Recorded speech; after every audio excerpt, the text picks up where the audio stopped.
Nous corrigeons les derniers chapitres de Vachement Moi, les chapitres 8 et 9. Nous terminons le livre, ça y est, avec les dernières réponses aux questions. Quelle décision le conseil municipal a-t-il prise au sujet de Paul?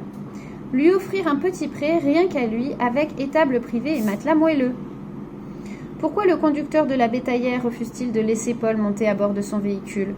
Donc la bétaillère, c'est le véhicule qui transporte les animaux. Parce que sa sucette liseuse de Côte-Barre dit que Paul n'est pas une vache, mais un enfant, et que les enfants sont interdits dans son véhicule. Ça y est, ça rechange. Les choses sont revenues dans l'ordre. Que s'est-il passé? L'égratignure de la main de Paul a cicatrisé et son Côte-Barre est redevenu lisible comme avant. Qu'espère Paul pour son retour à l'école? Il espère être acclamé à haute voix par tous ses camarades et professeurs réunis et voir M. Darfeu implorer son pardon. Acclamer, ça veut dire que les gens vont taper dans les mains et l'accueillir très chaleureusement.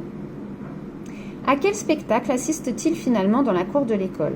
Il voit M. Verzy essayer d'attraper avec un filet un papillon M. Darfeu, perché en haut d'un châtaignier et hurlant qu'il est le directeur de l'école. Qu'est-ce qu'un ornithoptera? C'est un papillon qui vient de Malaisie. Et donc, j'explique pourquoi j'ai aimé ou non ce livre, ça c'est à vous d'écrire. Pour finir, si tu vivais dans le mode de Paul, aimerais-tu avoir toi aussi un Côte-Barre et pourquoi? N'hésitez pas à me faire savoir. Donc, Monsieur Darfeu serait un papillon maintenant? J'espère que vous avez aimé ce livre.